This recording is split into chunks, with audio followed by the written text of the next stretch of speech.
What's up, Mets fans? It's your boy CP, and welcome back to the True Mets Talk podcast, an emergency live stream of sorts as we have a very busy day. In the first half of today, so many new reports coming out surrounding the New York Mets.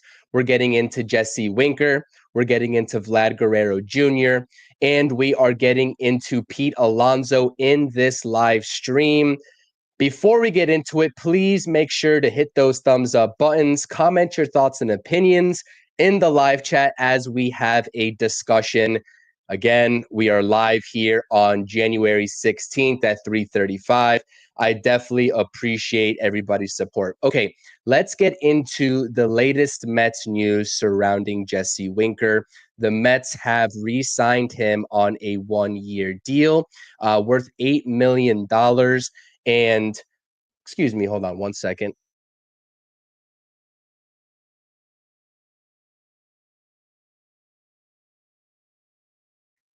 All right, apologies about that disruption. The Mets have re-signed Jesse Winker to a one-year deal worth $8 million. This is it's fantastic news, to be honest with you, because everything that I've been getting in terms of a sense of the Mets community, especially on our community tab polls and all of our live streams, suggests that the people wanted Jesse Winker back, and with a very good reason. He fits the mold of exactly what the New York Mets are and the style of play that they are trying to embody moving forward. Again, it's a very team-friendly deal. You see a deal for a guy like Jock Peterson, although he has a lot more power to offer than a Jesse Winker. Jesse Winker's still good for about 14 to 15 home runs, as we saw in 2024. But again, Jock Peterson signing for $15+ million, this being an $8 million deal, and the Mets payroll sitting right there around $280 million, giving them a lot of flexibility still until they hit that third luxury tax threshold right around $300 million or so, 300, 301, give or take a couple $1 million there. But again, the numbers with the Mets and Jesse Winker, he got off to a slow start. That's undeniable. He got off to a slow start, and we kind of saw him pick up some steam, especially when the playoffs rolled around. He had an abysmal September. He went 342, and everybody did not want to see him come up to the plate. But when the playoffs rolled around, he was probably one of the most consistent Mets hitters right alongside Mark Vientos. The approach at the plate, the on-base percentage that you get with Jesse Winker is always going to be consistent. We know that much. And again, his approach at the plate is conducive to getting on base for the guys in front of him, moving them up, and also behind him. So again, this is an ecstatic signing. But one thing that we're going to be talking about here, obviously, is Pete Alonso. That is the biggest elephant in the room for the New York Mets right now. This is not the pivot point from Pete Alonso. We've heard Martino, Will Salmon, John Heyman talk about plan Bs as it relates to Pete Alonso and the Mets continuing their search past Pete Alonso. Jesse Winker is not the end-all be-all, and I wanted to be very clear with that up front. Again, such a great deal. It depends on what happens with Starling Marte, and I'll get into Starling Marte in this stream as well, because again, I'm not convinced that Starling Marte is going to be a New York Met come opening day. But if he is, and if that platoon of a DH, righty and lefty, between Jesse Winker and Starling Marte is deployed, then that's exactly where Jesse Winker fits in. I don't foresee him playing much corner outfield.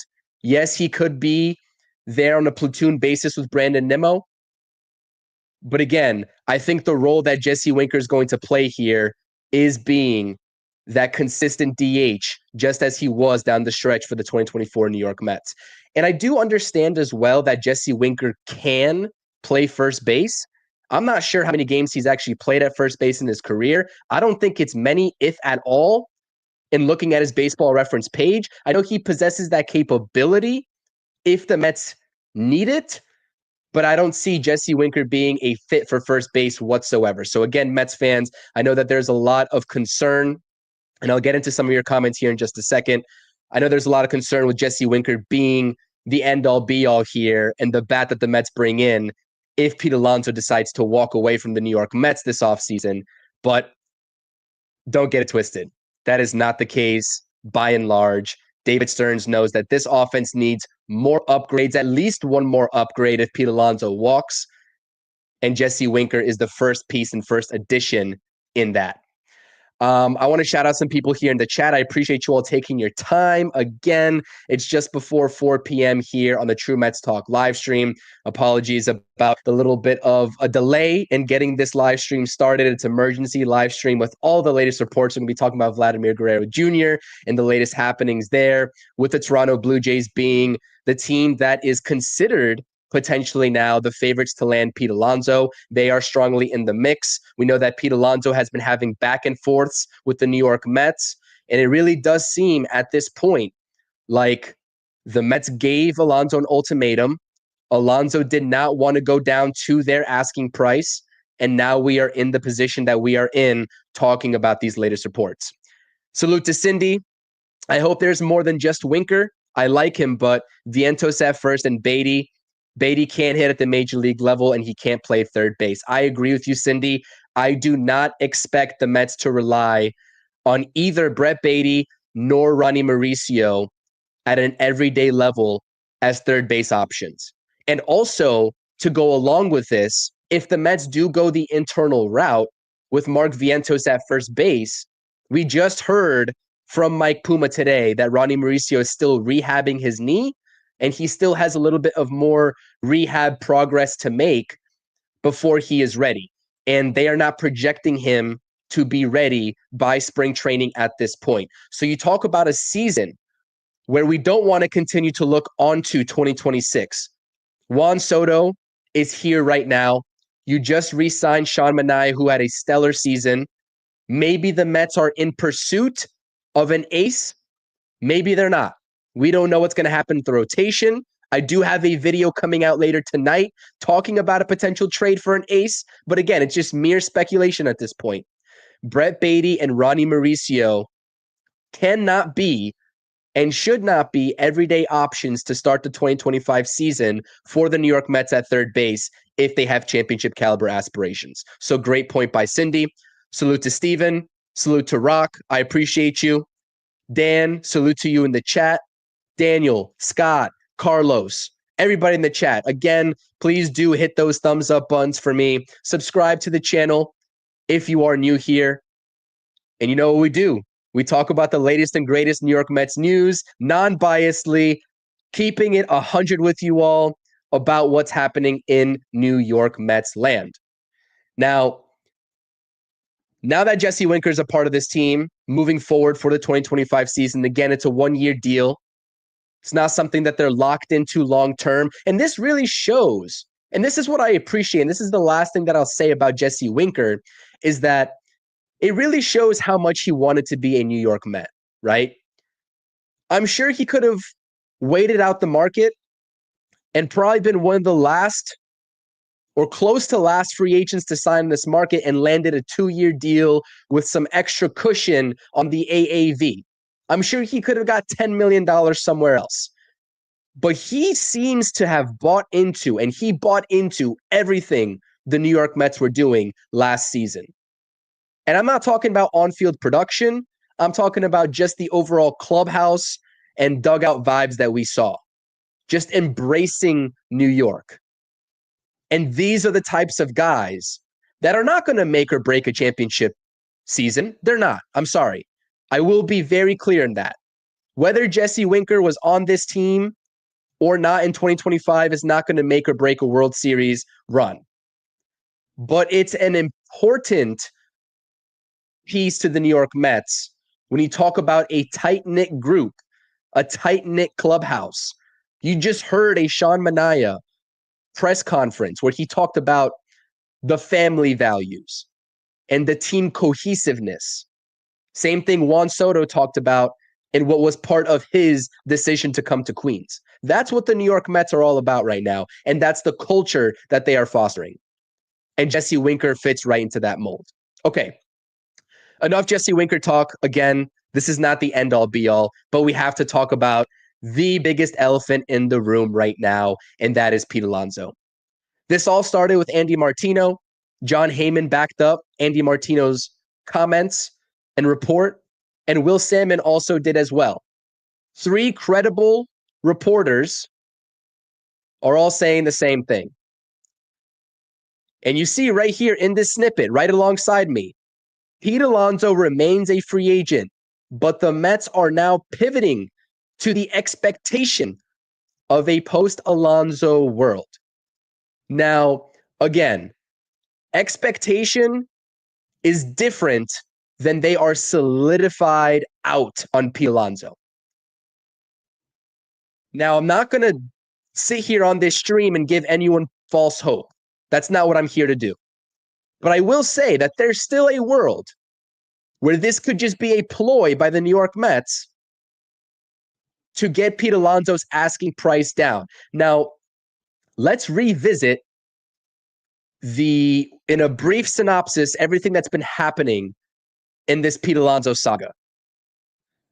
He declined a 7-year extension last offseason, went into 2024, did not have great numbers. Saved himself at least a little bit of money in the differential of what he's going to sign right now compared to that long-term deal that he should have signed by having a pretty decent postseason. Again, he's not going to make anywhere close to the $158 million mark, not by a large margin, but he saved himself some money. The Mets came back with, at him for a 3-year deal, presumably worth $90 million, although that's just speculation.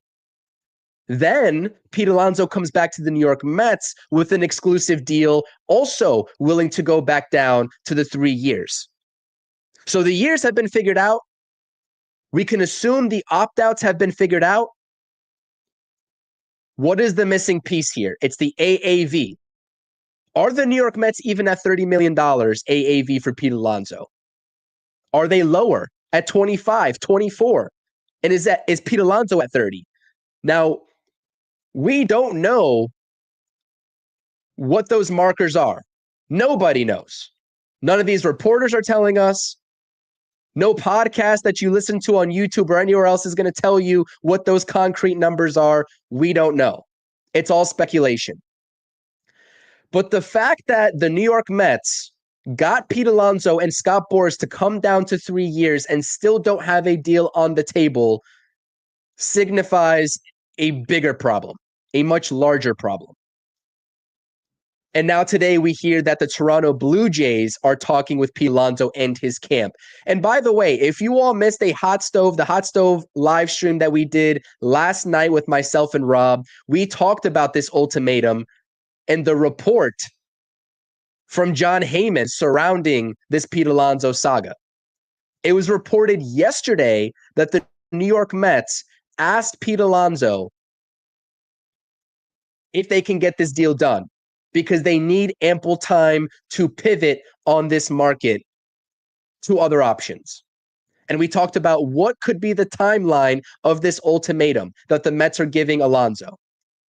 We speculated it could be by the end of this week, but with the new reports we have just from today, this afternoon, it seems like the Mets are in a hurry.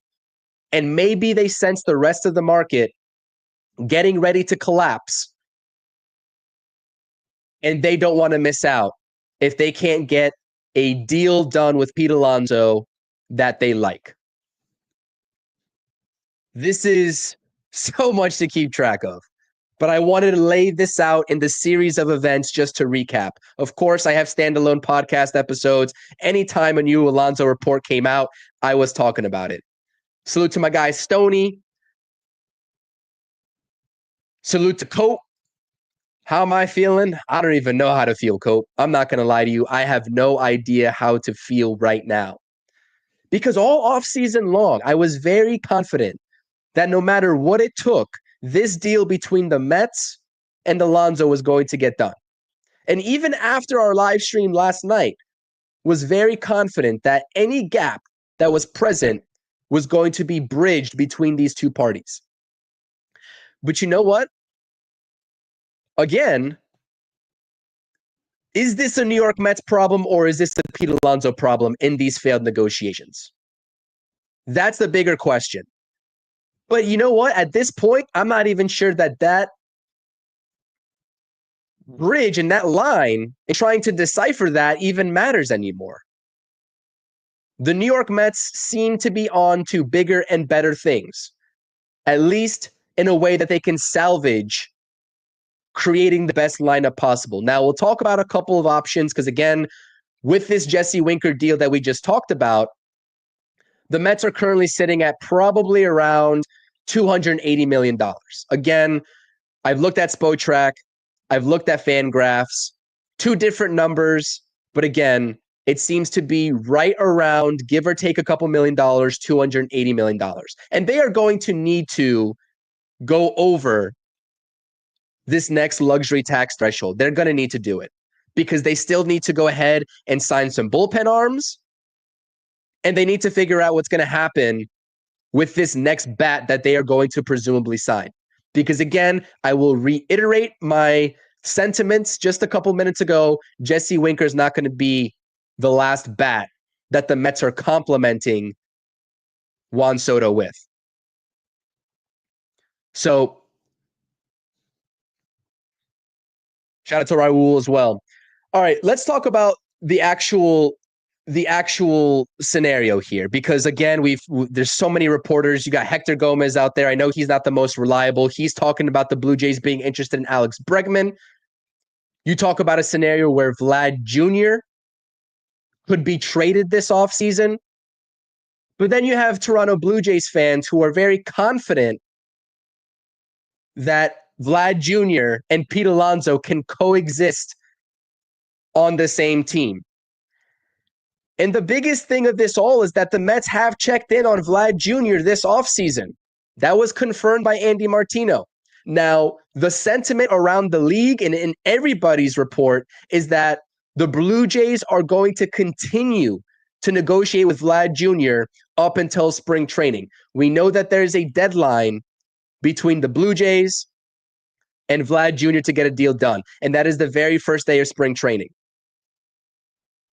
Now we hear Blue Jays fans, and again, there has been no credible reports of this, but now we hear Blue Jays fans saying Vlad Jr. is going to go back to third base if they sign Pete Alonso. No, he's not. No, he's not. And I will go out on a limb here and say, if Pete Alonso becomes a Toronto Blue Jay, again, I have no doubt in my mind that if those talks fail, you see the Mets circle back with Pete Alonso and potentially get a deal done, because it looks like they're pivoting, but it doesn't mean that they're 100% out. If we want to play the percentage game in this. But if Pete Alonso inevitably goes to the Toronto Blue Jays and the Toronto Blue Jays cannot extend Vlad Jr., they are trading him this offseason. Because Pete Alonso is not going to Toronto to be a DH. I can tell you that. There's no chance he goes to Toronto to be a DH. And if this smoke that we hear from Toronto and them being very interested in Alex Bregman is true, and according to Hector Gomez, by the way, if you haven't seen on his X account, they already have an offer. I'm going to take this with a grain of salt, but apparently they already have an offer to Alex Bregman on the table. So that's plugging in their third base need. Vlad Jr. has nowhere to go. And if he's in a contract year, which is what 2025 is for him, he's not playing out of position and he's not limiting himself to only being a DH. Because guess what? That hinders the amount of money that teams are going to want to offer him. And that is leverage that other teams could use against him. And he knows that. His agent knows that. So if it gets to a point, and again, this is a huge if, but now that the Toronto Blue Jays are involved in the Pete Alonso sweepstakes, if Pete becomes a Blue Jay, Vlad Jr. is on his way out of there. I'm sorry. I don't see any world where Alonso and Vlad Jr. coexist on the same team, whether it's in Queens or whether it's in Toronto. It's just not happening. So Again, this is not me trying to sell you all on the fact that the Mets are going to get Vlad Jr. if they put him out on the trade block. Because at that point, any team, it's fair game to propose a trade for Vlad Jr. Everybody knows that. But I think the end game is that, yes, the Mets will put an offer if they get a sense that the Blue Jays change their tune with putting him out on the trade block. But the end game is always going to be, if all else fails, let's get Vlad Jr. on the market next offseason when he's a free agent. It just makes sense. And again, we always talk about the Mets negotiating with Pete Alonso in good faith. And it's very clear that they have a stopping point in how they value Pete Alonso. They could go above and beyond the extra mile to extend Pete Alonso if it's a couple of $1 million of a gap in these negotiations. So 2 things with this is that, 1, their larger plan has always been Vlad Jr., and 2, this quote-unquote gap that we're talking about in these negotiations are larger than just a couple of $1 million. Because I still hold true to the fact, in my belief, that if Pete Alonso and the Mets are $2 to $3 million off in a potential deal, that's not going to stop this deal from happening. So that's what that tells me. Shout out to Paris. Pete Alonso's 30 years old and on the decline. $90 million for 3 years was a fair offer by the Mets, considering the market for first baseman. Time to consider Vlad Jr. You're absolutely 100% correct. You're 100% correct, Paris. 100%. Carlos is saying, CP, this is literally the same situation as Brewers and Burns. We didn't think they would trade him, but they had to because the writing was on the wall. I will push back on this fact because we know how the Milwaukee Brewers organization operates. They are very cheap. Their owner is cheap, and they don't hand out big contracts. It almost seems, and this is the other idea that I wanted to bring to you all in this revolving door of Vlad Jr. and Pete Alonso as it pertains to Toronto, is that competing with a desperate team is kind of hard. And we know that Toronto is a desperate team. How many free agents have they wanted in the past couple of seasons that they have struck out on? And by some miracle, they're a finalist for Roki Sasaki. But how many teams or how many free agents and players have they wanted that have passed up the opportunity to go to Toronto? So if they catch wind that Pete Alonso is willing to come to Toronto, and them being a desperate team, they're going to go that extra mile and make that deal happen. So that's also what the Mets have working against them. Again, I have no doubt in my mind that the Mets could compete with the Blue Jays in any offer if they really wanted to. But this is what I'm saying, and I'm echoing this, is that the Mets really, their end game might just be Vlad Jr. And that's what their plan probably has been all along. So again, it's kind of hard to assess this. You still have a mystery team lurking out there in these Pete Alonso sweepstakes, but from what we've heard, Mets are starting to get the sense, it's their expectation that he is moving on. And if you want to sort of look at it, is it the Mets' fault or is it Pete Alonso's fault? Well, the Mets have a deal on the table for him. That's been reported. We know that. The Mets have a deal on the table. And Pete Alonso is still adamant about his own asking price and his own valuation. And so the Mets are now expecting Pete Alonso to walk. So you can't, 100% solidly say that they are asking him to walk, or at least begging him to walk in their actions. They have an offer out there. And I'm sure it's respectable. It's just probably not what Pete Alonso and Scott Boras have set forth as their ultimatum. But again, I always think that Alex Bregman sweepstakes are also so very interesting because, again, it seems like more and more as time passes, the Boston Red Sox aren't in play. I don't even think the Mets are in play, to be honest with you. And I'll go over some pivot points here in the next slide that I have for you all. But if the Toronto Blue Jays want to go all out and they want to save face here and they don't want to go through a rebuild, we just saw them give, $30 million to Jeff Hoffman, a guy that failed 2 physicals with 2 different teams that he had agreements with before he signed with Toronto, and the Orioles and the Braves. And the Toronto Blue Jays didn't find any problems with his medicals because, again, they are a desperate team. And they gave him that 3 years, $30 million. And they'll do the same with Alonso and Bregman. Bottom line is this, is that if Pete Alonso goes to Toronto, that's fine.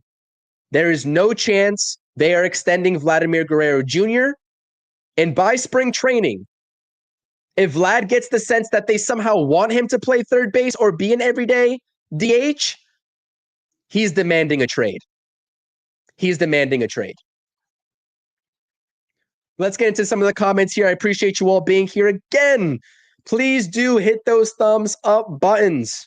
Please hit those thumbs up buttons. Still feeling a little bit under the weather. Get my water in here. Drop those comments. Follow me on all my social media platforms. All that fun stuff. Let's get into some of the comments. Ethan, if Brett Baty is taking reps on opening day at third, we got a huge problem. I agree with you, Ethan. And I don't think that's going to happen.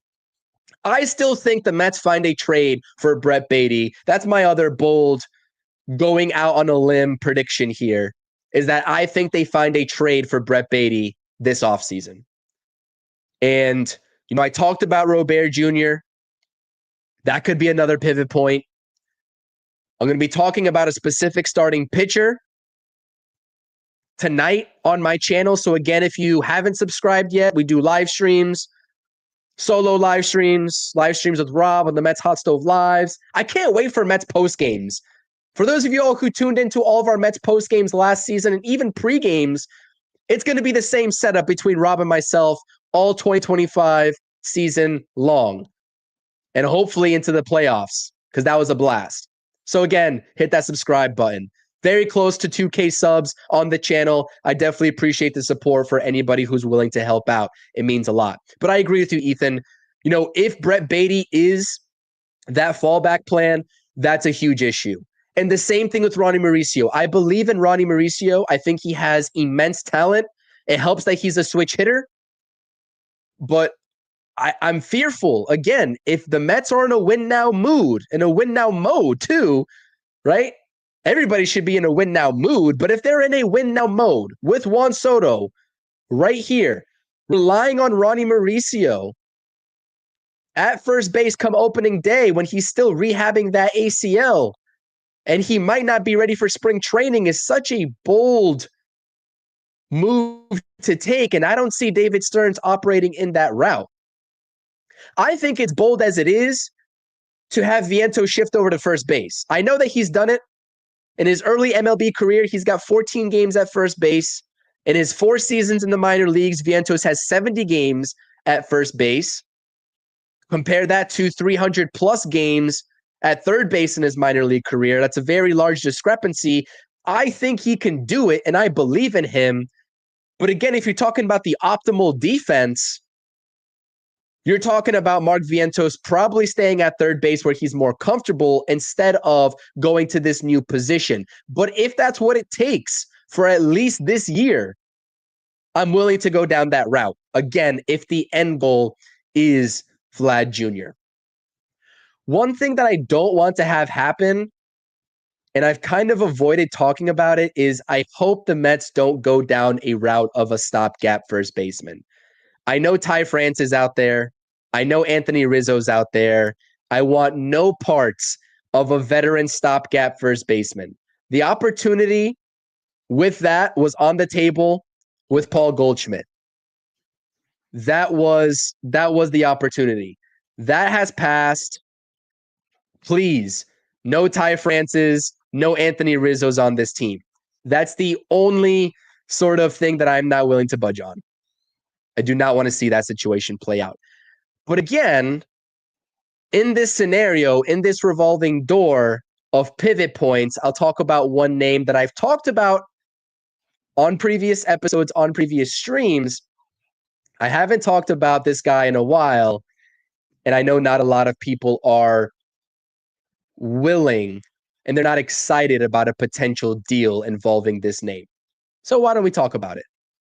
Before we do, shout out to Stan from Westport. I appreciate that. 90 for 3 years was never validated as real. It makes no sense. Mets offered 22.5 mil AAV last year before Pete had a down year in 2024. They would never raise it to 30 mil AAV. Never. I don't think that they kept it at 22.5 though, Stan. Again, I'm not sure if you're here to begin this live stream. That's the speculation. I also confirmed that $30 million per season was never validated by any reporter. But again, when you talk about the art of a short-term deal, especially with who's representing Pete Alonso, staying at $22.5 million just simply isn't realistic. So maybe they upped it to 25, maybe they upped it to 26 or 27, and maybe you're right, they never got to 30, and that's what the discrepancy is. But again, I have a hard time believing that they kept the AAV while also going down to only 3 years for Pete Alonso in comparison to what they offered last offseason.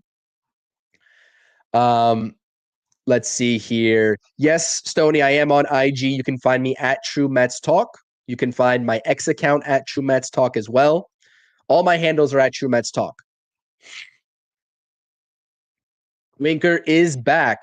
Winker is back. Yes. Shout out PAS in the house, Pure Journal Sports. Go subscribe over there if you're not subscribed. George is saying, I saw an interview with Winker postseason. It was awesome. He is definitely a true Met. Welcome back, Winker. 100%. 100%, George. Definitely agree with that. Shout out to everybody in the chat.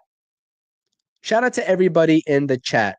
Stan saying, I would agree that AAV should be more, but not 30 mil per, which is the sticking point. I can agree to that. I can agree to that. Harris is saying, I see Ronnie Mauricio as a long-term third baseman. So again, this comes back to my point of not looking forward. Can he be an everyday third baseman in 2025? I'm not going to put it past him. I didn't believe, I will say this up front, I believed in Mark Vientos last offseason as an everyday DH. Didn't quite believe in him as an everyday third baseman. I was proven wrong. I still have this skepticism that he is going to be ready in time on opening day and making that immediate impact on a win now team, which is what the New York Mets are. And if that's their vision for Ronnie Mauricio to be that means, as Ethan set up in the chat, is that Brett Beatty is going to be taking those third base reps to begin the season, which is a very big problem. All right. Shout out Sean as well. I see you in the chat. All right, let's talk about pivot points here. Where will the New York Mets go from here after Pete Alonso? Assuming Pete Alonso, again, this is just an assumption because all these reports from Martino, from Heyman, from Salmon, they are saying that they are prioritizing plan B options right now under the assumption that Pete Alonso will sign elsewhere. But there's still this sliver of an opportunity and of a chance that Alonso finds his way back to the New York Mets. I understand that the way that these reports are written, it seems like it's a far gone conclusion that he's not going to be a New York Met. But the Mets also have to do their due diligence elsewhere in the market, and they can't wait around for Pete Alonso for forever. So if he goes and negotiates with the Toronto Blue Jays, and they decide they want to prioritize Vlad Jr. instead, and those talks fall through, and Pete doesn't want to go out to LA, presumably with the Angels, if they're still in on him on a potential contract, he could find his way back to New York. You never know. But it's time for the New York Mets to look at alternative options of how this lineup can get to its peak without Pete Alonso in this lineup. Before I talk about Anthony Santander, Nolan Arenado, and yes, Nolan Arenado was the name that I was going to get into that not many people seem to be excited about in this fan base, but have seemed to forgotten about because Nolan Arenado did mention the Mets as one of his teams on his no trade list, or on his that he's willing to accept a trade to from his no trade list. In the Martino report, this is what was interesting to me that some people might look over, is that they are still exploring higher end options in the relief market if Pete Alonso walks, presumably because they'll have more money to work with and not having to sign Pete Alonso to $27 million, $30 million, whatever it is. This could be a great opportunity to use those extra funds and make a really big move in getting Tanner Scott. Now, I understand recently the Mets have been linked to Tim Hill, Yankees reliever, little bit of a side armor, tall, lanky, was released by the White Sox mid-season and then found his groove in a Yankees uniform. That's a lefty option. AJ Minter, who I like on this market, is another lefty option. You got Colin Poche. There are other lefty options available. Brooks Raley, if you want to stash him for the second half of the season, is also out there, presumably on a cheap contract. But if the Mets are not going to add a starting pitcher, again, because there are trade candidates, if the Mets change their mind, you got to create a top-tier bullpen. They have a great starting point. Don't get me wrong. I like the names in this bullpen. Buto, Reed Garrett, Daniel Nunez, Edwin Diaz. I like that starting point to go above and beyond. And as per these reports, to get a top-tier arm in this reliever market would go off of the reports that the Mets have already met with Tanner Scott, and then they are seriously interested in building an elite tandem in the 8th and 9th inning between Diaz and Tanner Scott. And again, I'm still a little bit skeptical. This is not a far gone conclusion with Tanner Scott. I'm not sure what his mindset is. I'm not sure anybody knows what his mindset is. I'm under the assumption that if the Mets show him the money that he wants to bring him into these doors, that he will take it, regardless if he's a setup guy or if he's a closer. Because these guys are not going to pass up the money, no matter what role that they are in. But I'm also skeptical in terms of a short-term deal versus a long-term deal for Tanner Scott. I don't see the Mets going 4 years for Tanner Scott. And that's what it could take, but because he's going to get a 4-year offer from somewhere.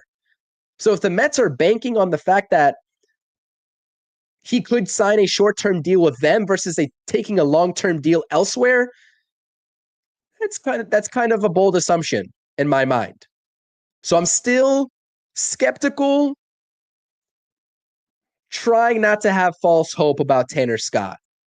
But if Andy Martino is correct, and if they are pivoting to the top tier relievers in this market, Tanner Scott's right there for the taking. Now, Anthony Santander and his fit is a little bit interesting because, again, there's a logjam at this point, especially with bringing back Jesse Winker. If they didn't bring back Jesse Winker, I would be very confident in a deal with Anthony Santander if they are moving on from Pete Alonso as a plan B of sorts, as John Morosi talked about, if Pete Alonso walks elsewhere. But how would the Mets navigate this at this point? Because you've got Brandon Nimmo in left field. You've got Starling Marte as your right-handed DH. And if the Mets are seriously considering this platoon of lefty and righty at the DH spot, having Jesse Winker and Starling Marte there in that tandem blocks Anthony Santander. Juan Soto will be in right field. Brandon Nimmo's in left field. Jose Siri and Tyrone Taylor presumably splitting time in center field. What happens? How can Santander even fit into this roster? The key to getting Santander is moving off of Starling Marte.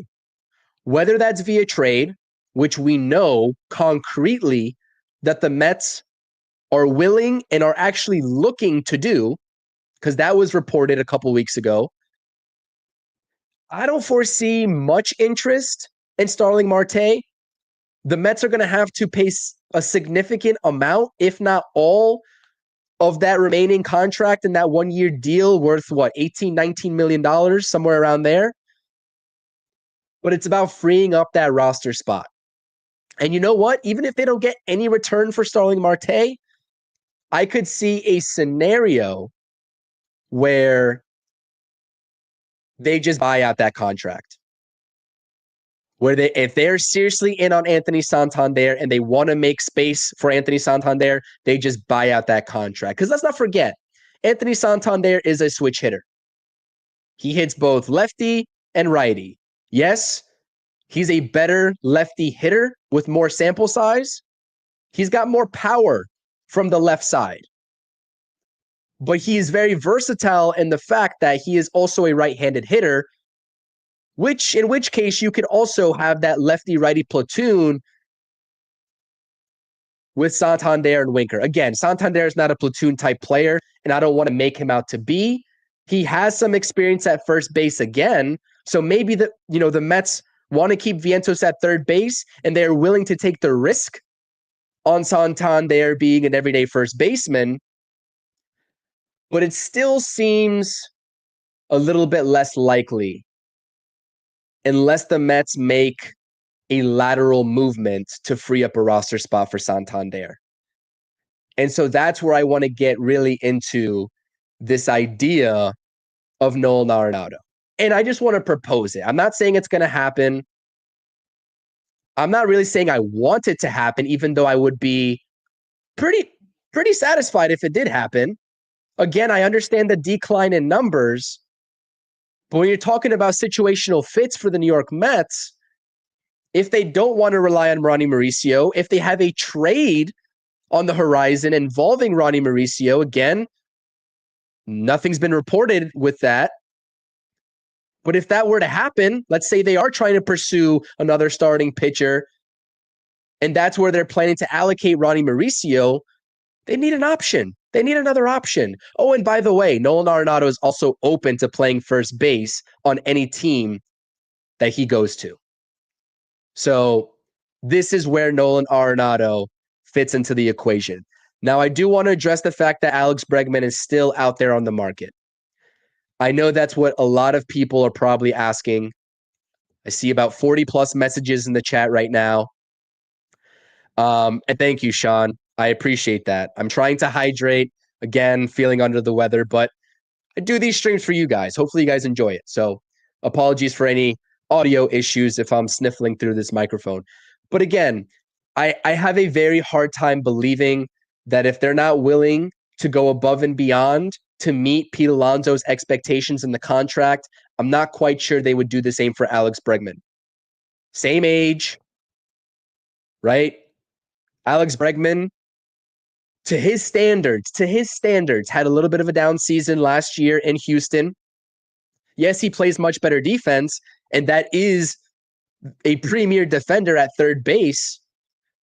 But Alex Bregman is not budging off of a long-term deal. That was reported also just today. There is no opportunity as of right now, unless something drastically changes, to get Alex Bregman on a short-term deal. So do we really think the Mets are going to prioritize giving him that long-term deal? I don't think so. And this is an age-old debate of whether your lineup is better with Pete Alonso in it, along with Juan Soto and the rest of this personnel, or whether it's better off with Alex Bregman. To that, I've always said Pete Alonso, strictly due to the power. Now, the clutch metrics, the runners in scoring position metrics, they weren't great with Pete Alonso. But people also don't realize in 2024, Alex Bregman had the same, if not worse, clutch and runners in scoring position metrics as Pete Alonso. So if that's the concern over the long haul, then again, I can't see the Mets doing this. The only chance that I see this happening is if the Mets had concerns with how Pete Alonso would age on a long-term deal. Maybe they're projecting Alex Bregman will age a lot better. That's the only situation if they make that distinction between these two options. But in the thought process of not going long-term for Pete Alonso, I can't see them turning around and going long-term for Bregman. I could be wrong. I could be very wrong. But that's how I'm initially looking at it. That's strictly my opinion. So again, you've got Nolan Arenado as an option. We know the Cardinals want to offload that contract. It's not really a bad contract at the end of the day, considering what Arenado has been at his peak. I get it. The numbers are on the decline. The glove is still fantastic. And I'm sure with how great he is defensively at third base, he could be a great first baseman as well. I have no doubt in my mind. The numbers offensively are concerning. And you talk about 3 years left on his deal, that extension that he signed with St. Louis. 3 years, $21 million cap hit, payroll hit for the 2025 season. I believe it's a de-escalating deal, so he'll be making less. I don't have the numbers right in front of me. But again, it's a de-escalating deal from what I saw on Spotrac. Someone fact-check me on that if I'm wrong. Could this be an option for the New York Mets? Again, going back under the assumption that they are not entrusting in Ronnie Mauricio to be an option every day for 2025 and beyond. That's really what the Mets have to decipher here. And there's a second base conversation as well between Jeff McNeil and Luis Angel Acuna. We know Ronnie Mauricio looked pretty decent at second base. Again, there is a logjam of positional talent right now with the New York Mets, and they're going to have to figure out the corner infield spots. This is going to be a very tough decision. But for me, this lineup, just adding Jesse Winker back into it is not it. The Mets have a bigger move in store. So let me know what you guys think. I'm very curious. Let me get into some of the comments here. Appreciate you all being here. Salute to Dwayne. I know, Carlos. I don't even want to read these chats because I know everybody's probably saying no on Arenado, but you have to talk about all angles. You have to cover your bases. That's what I'm here to do. Again, if Alex Bregman's not an option, I should have made my poll. Are you confident in the Mets' ability to compete for a championship with Ronnie Mauricio being your everyday third base? That should have been my poll. So if you guys want to answer that in the chat right now, please feel free to do so. I'm very curious. I don't know if the Mets are going to take that risk. So I'm sure a lot of people feel the same way that you do, Carlos. Sean wants more pitching. Cindy would rather Santander. Stan is saying 100% to Tanner Scott. Re-signing Stanek 100%. Listen, if the Mets go get Tanner Scott and they re-sign Stanek, that's an elite bullpen, ladies and gentlemen. That is an elite bullpen. To go along with the core of Buto, Nunez, Garrett, Diaz, you add Tanner Scott, you add Ryan Stanek back into the mix, that's an elite bullpen. And I can rock with that bullpen all day long. And then you're talking about a long man. I mean, Jose Buto could serve as the long man. If they have an extra roster spot, you can give it to Griffin Canning. You can give it to Tyler McGill, depending on what the Mets do with the rotation from here on out and who they allocate as their sixth starter, because that's still also a question mark. But that's an elite bullpen, 100%. This is also another option that I would like. Now, David Robertson is probably going to cost a lot more than Ryan Stanek. I mean, right now, with what I'm probably going to project both of these guys out to be, I see David Robertson signing another 1 year, maybe $13-14 million deal. I mean, yes, the age is a factor, but he's just coming off of another great season, a great strikeout rate, a flat 3.00 ERA. I would 100% entertain a reunion with David Robertson. And even if the Mets bring back Stanek, I think both of these guys are going to be one-year deals anyways. So I think Stanek is the cheaper option. I think he's the more fiery pitcher. He throws for a higher velocity, and he has that wicked splitter. But I would 100% entertain a David Robertson reunion. Yes. Hopefully my audio is sounding okay too. Not sure if the stream froze out, but hopefully it's cooperating with me. Again, I can't foreshadow or foresee any technical difficulties here. So Mothman still holding out the hope of re-signing Pete. And again, listen, I'm not ruling out that Pete Alonso and the Mets get a deal done. It's just looking like this whole entire process is going to have to drag out across the board for him to go talk to a plethora of other teams before he comes crawling back to the New York Mets. And with how desperate the Blue Jays are in these recent reports, again, it's hard to compete with a desperate team. And I've been very adamant about if Pete Alonso gets the deal that he wants elsewhere, whether it's a 4-year deal or whether it's a 3-year deal at the AAV that he wants, the first team to offer him that deal, he's going to take. Because we can sense a little bit of desperation out of Pete Alonso as well. Now, that was under the assumption that no other teams were currently talking to him. Now that we have a marker, a benchmark of the Toronto Blue Jays being interested, that changes the ballgame. And I think that's why you hear these reports of the Mets expecting him to go elsewhere, because they know the Blue Jays are desperate and they are going to give into his demands. But again, the Mets are very adamant. They had a price point. Pete Alonso was not willing to meet it and agree to it.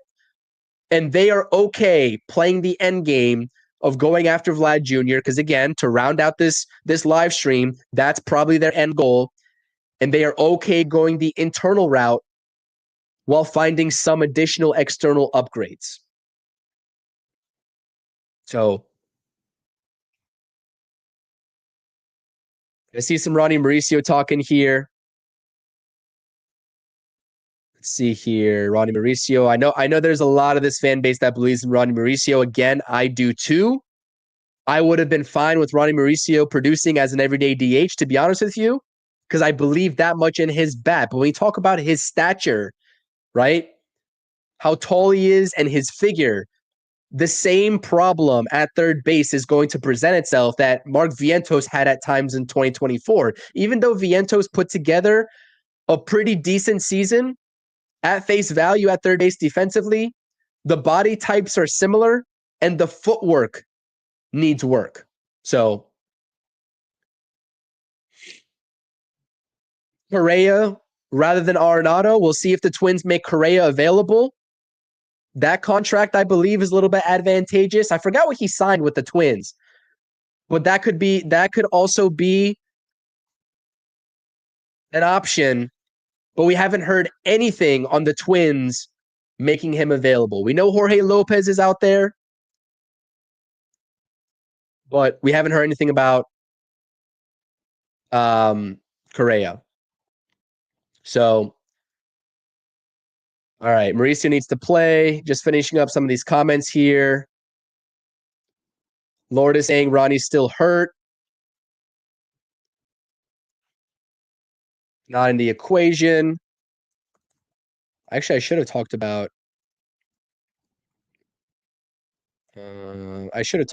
that too. Let's see if I don't know if we'll have time to talk about it in this stream here. And apologize. I meant to say Pablo Lopez, not Jorge Lopez. Jorge Lopez is on his way to the Washington Nationals. So, all right, guys, this is probably going to finish up the stream. Again, let's just rehash everything that we've said in this live stream. Again, I apologize. I'm a little bit under the weather. Wanted to make this happen. It's an emergency podcast.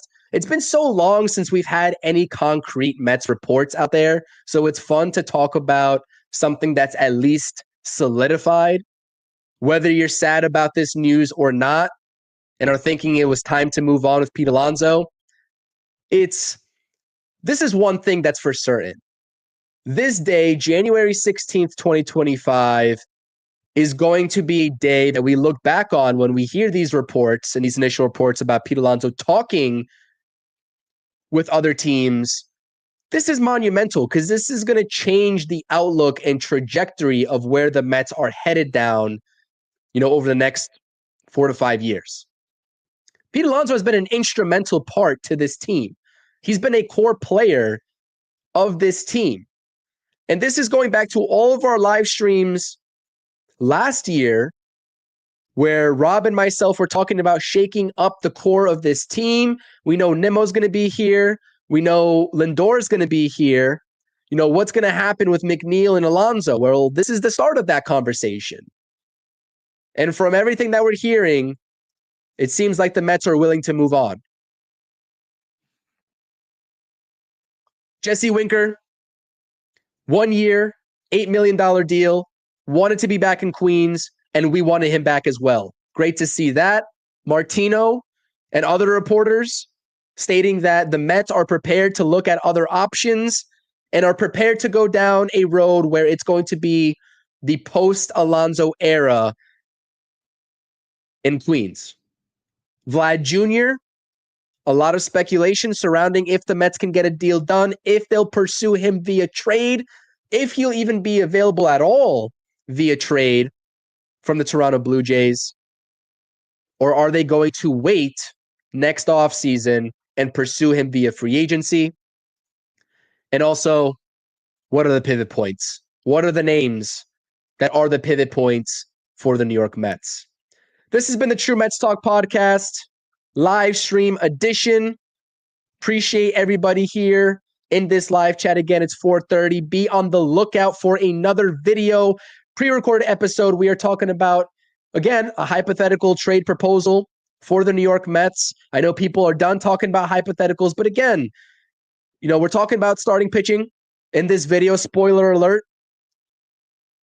And we need to talk about it because, yes, the Mets could just not get another starter, but maybe this Pete Alonso situation changed the ballgame. I don't know. I don't know if anything, one has to do with the other, but you could make the argument. So we're talking about a hypothetical trade situation. Tune into that. It'll be on the channel around 7 to 7:30 p.m. I appreciate everyone being here again. Stan, Carlos, Cindy, George, Sean, Pure Adrenaline, everybody, D, King, and a whole bunch more that I did not get to shout out. You guys are always great. I appreciate the support. Again, smash the thumbs up button, smash the subscribe button. On our way to 2K subs on the channel. I thoroughly appreciate the support. Time for me to hydrate up, continue to rest. I'm sure I'll see you all soon. And with that, I'll see you all in the next stream or podcast episode. Peace.